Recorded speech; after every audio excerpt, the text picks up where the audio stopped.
Oui, alors moi j'étais musulmane il y a encore 2 mois et demi. Waouh.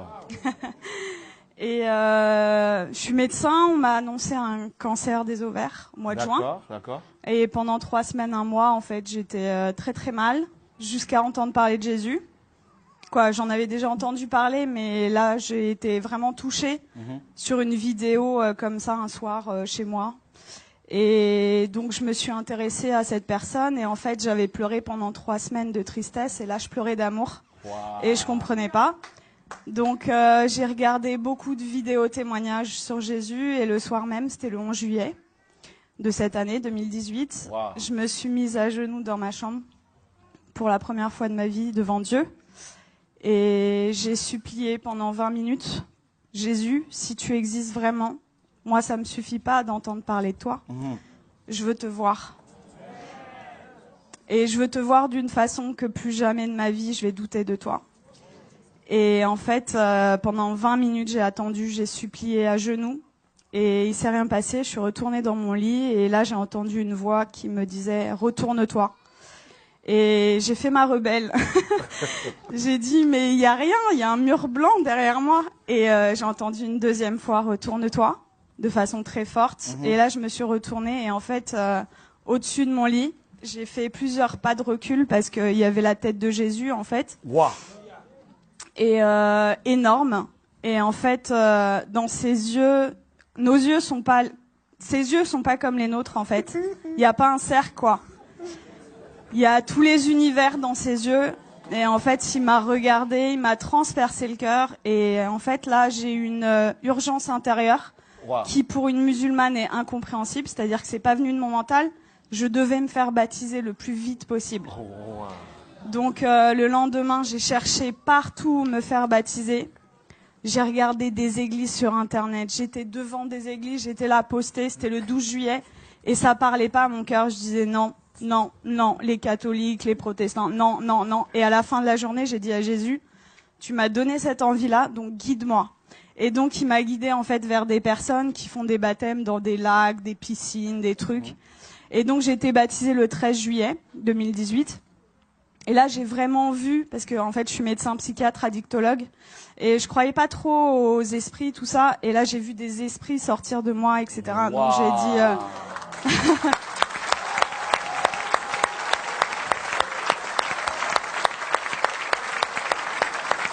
Est-ce que ça vous dérange de venir un peu? Hein? Ça vous dérange de venir? De quoi? Est-ce que vous pouvez venir? C'est possible? Ah oui, je peux.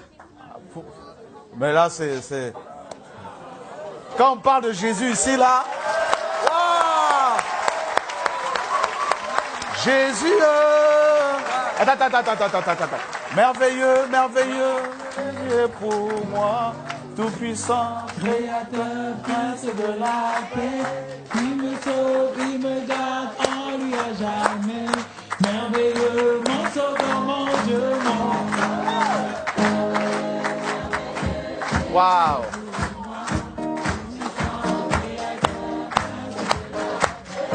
Il me sauve, il me garde en lui à jamais. Merveilleux, merveilleux, Jésus est pour moi, puissant, créateur, prince de la paix. Il me sauve, il me garde en lui à jamais. Merveilleux, Merveilleux, Jésus est pour moi, tout-puissant, créateur, prince de la paix. il me sauve, il me garde en lui à jamais. Merveilleux, mon sauveur, mon Dieu, mon roi.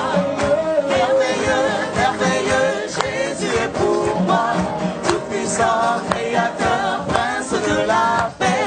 Il me sauve, il me garde en lui à jamais. Merveilleux, mon sauveur, mon Dieu, mon roi.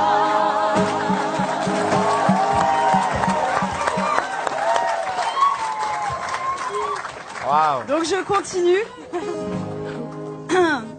Donc là, j'ai vu des esprits sortir de moi et je rentre chez moi, c'était le 13 juillet. Et là, dans mon lit, je commence à parler une langue où je comprenais rien. Et là, je dis, mais qu'est-ce que c'est que ça? Et en fait, on m'a dit après, c'est du parler en langue. Mais chez les musulmans, ça n'existe pas. Donc moi, j'avais jamais entendu parler du parler en langue. Et ça a duré 3/4 d'heure, 1 heure. J'ai parlé une langue où je comprenais 0 mot. Et en fait, j'ai senti une énergie remonter de mon ventre. Et je prenais comme ça. Et je jetais, en fait. Ça a duré 3/4 d'heure, 1 heure. Et là, au bout de 3/4 d'heure, 1 heure, j'ai arrêté de parler. Et j'avais des douleurs depuis 4 ans, tous les jours. Et là, pour la première fois depuis 4 ans, plus aucune douleur.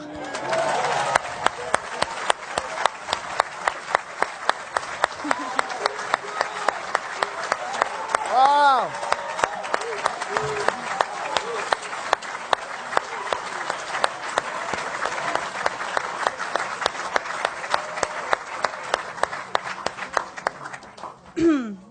Et donc là, j'ai dit, ok, je suis guérie, c'est bon.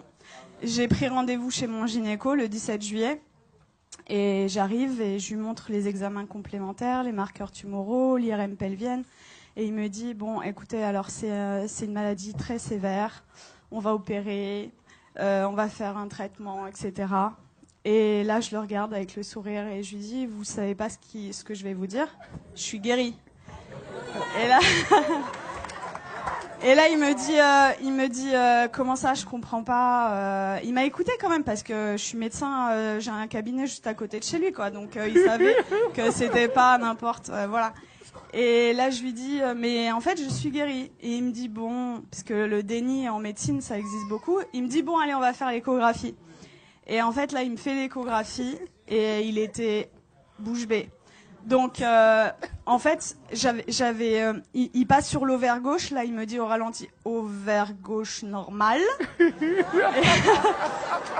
Et après, il passe sur l'ovaire droit et il me dit, ah, il y a 2 images. Je dis, ouais. Et il me dit, ah, mais attendez, c'est des follicules de maturation. Donc, en fait, les follicules de maturation, c'est ce qui donne les ovules. Et moi, je n'en avais plus. Donc, en fait, là, mes ovaires étaient morts et ils sont revenus à la vie. Oh.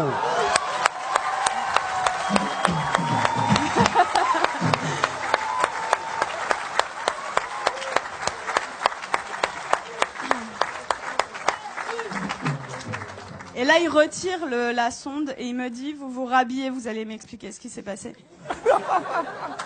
Et du coup, je lui raconte en gros que j'ai rencontré Jésus 6 jours avant, qu'il m'a guéri et tout. Et il me dit, bon, écoutez-moi bien. Moi, je crois en Dieu, donc je pense que c'est possible. Je suis juive, donc je pense que c'est possible. Mais vous êtes médecin, attention, gardez ça pour vous. Et là, je lui ai dit, j'ai rigolé. Je lui ai dit, c'est impossible. Je lui ai dit, je veux que le monde entier...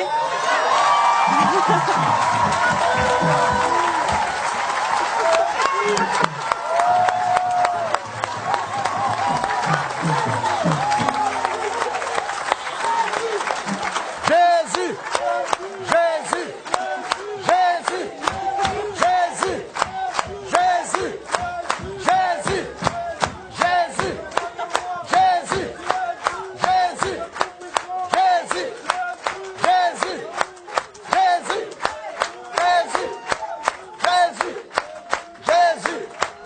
Jésus,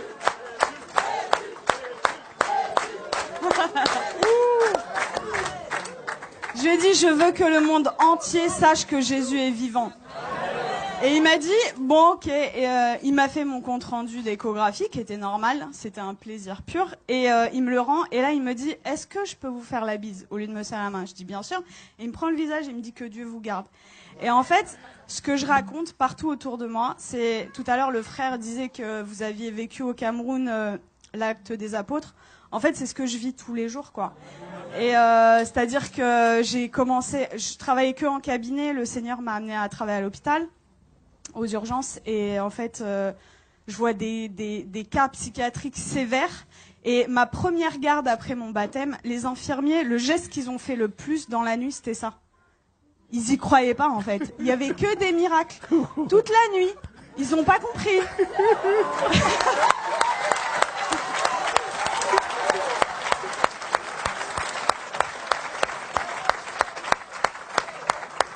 Et en fait, partout où je vais, partout où le Seigneur donc est avec moi, il se passe des miracles. Et c'est ce que je dis, en fait. Moi, ça fait que 2 mois et demi que je suis chrétienne. Et je vois les frères et sœurs, ils osent pas parler de Jésus. Ils ont limite honte de lui. Je dis, mais oh! Moi, je vais au salon de coiffure, il y a des coiffeuses qui sont guéries. Je vais à la boulangerie, à la boulangère.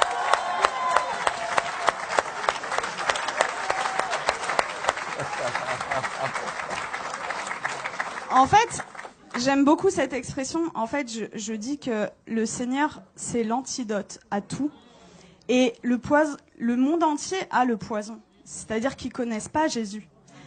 Moi, j'ai 33 ans. J'ai attendu 33 ans pour qu'on me parle de Jésus. Mais attendez, mais moi, j'aurais voulu que quelqu'un vienne me parler de Jésus. Vienne me dire, mais attends, la solution à tous tes problèmes, ton malheur et tout, c'est Jésus la solution. Mais personne autour de moi. J'avais aucun chrétien autour de moi. Donc, dans ma famille, ils sont tous musulmans et quelques personnes athées. Et en fait, ils comprennent pas du tout ce qui se passe. Mais juste, je voulais vous dire que je vis des miracles tous les jours. Tous les jours, c'est des prodiges de Dieu. Je vais vous raconter juste, il y a quelques jours, ce qui s'est passé, parce que je dois choisir et je peux pas tout vous raconter. Donc, il y a ma famille qui était en Algérie pendant tout l'été. Ils sont rentrés et il y a mon oncle, en fait, il a de l'arthrose sévère au genou. Et je suis arrivée, j'ai raconté ce qui s'était passé cet été, et ils m'ont dit, ouais, c'est bon, t'arrêtes de nous parler de Jésus. Déjà, ils ont été tolérants, ils ont accepté d'écouter.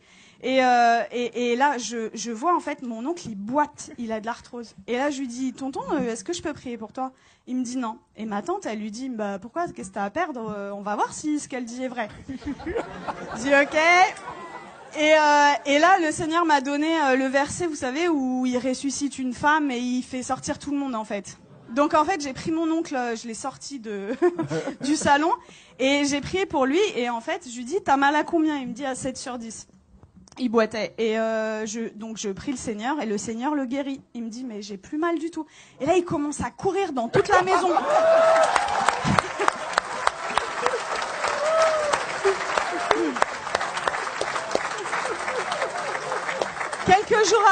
Quelques jours après, je retourne dans la famille et là, il me dit, Nermine, tu vas pas me croire, j'ai vu mon ophtalmo. En fait, il voit son ophtalmo 2 fois par an, et pour son glaucome. Donc, le glaucome, c'est une maladie chronique, c'est à vie, c'est comme le diabète.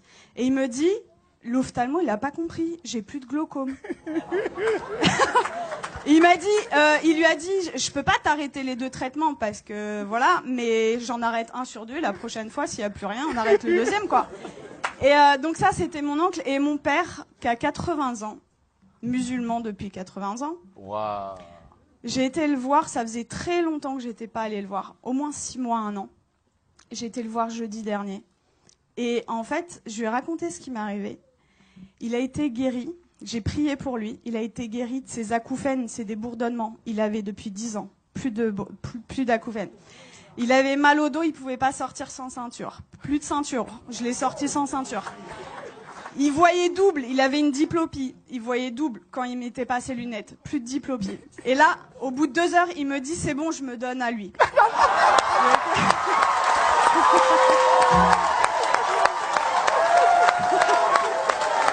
Jésus!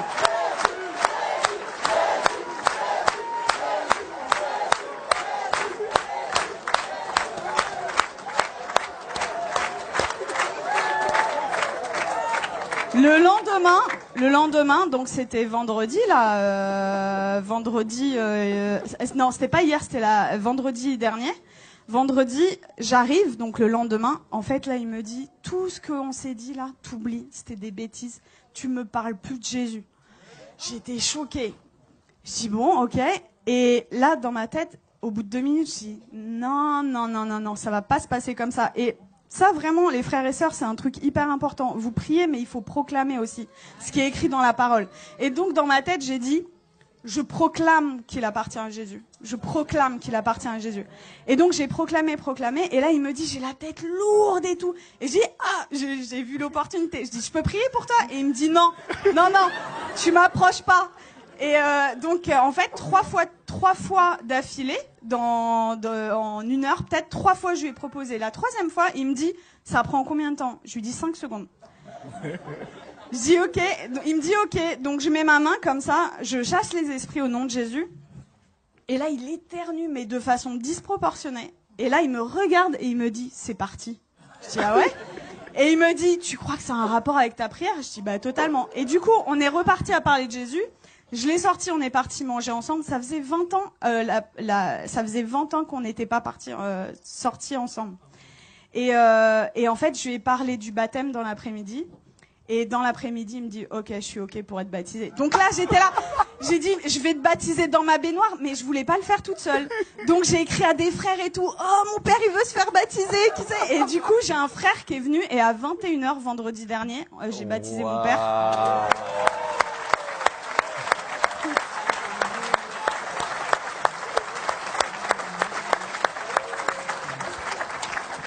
Et voilà, pour vraiment vous dire que rien n'est impossible. Il a 80 ans, il est musulman, jamais. Alors après ma conversion, le Seigneur m'avait donné une vision où je baptisais mon père. Je disais ok Seigneur, mais waouh.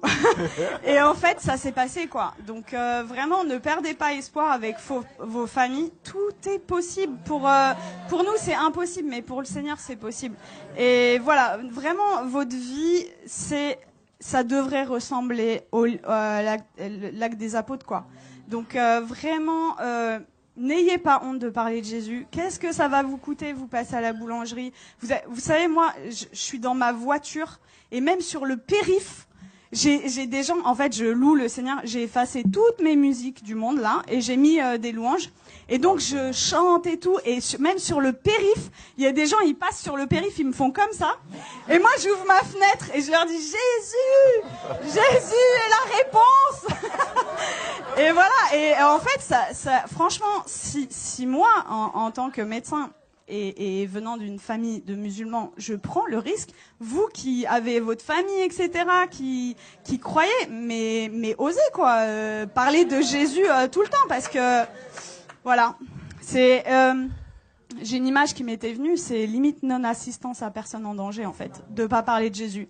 C'est l'antidote des antidotes à tout, et vraiment, quand vous découvrez un antidote et que quelqu'un en face de vous a le poison, ben vous gardez pas l'antidote pour vous, quoi, c'est égoïste. Donc il faut le partager. Wow. Voilà. Et tout à l'heure, je suis arrivée, j'ai parlé avec Laurent et ça m'a beaucoup touchée parce que quand j'étais petite, en fait, quand on me demandait quel métier tu veux faire, je disais Mère Teresa. Et dans une famille musulmane, vous imaginez, et ils m'ont dit non, ça va pas être possible. Non, tu vas changer, tu changes. Et du coup, j'ai dit bon bah ok, je veux être médecin. Et en fait, c'est incroyable comment le Seigneur il est en train d'organiser les choses. Et du coup, quand Laurent m'a parlé d'orphelinat tout à l'heure, je sens que j'ai un appel fort Amen. Pour ça. Et voilà, on verra comment le Seigneur fait les choses. Mais voilà, Dieu vous aime beaucoup et croyez. Alléluia.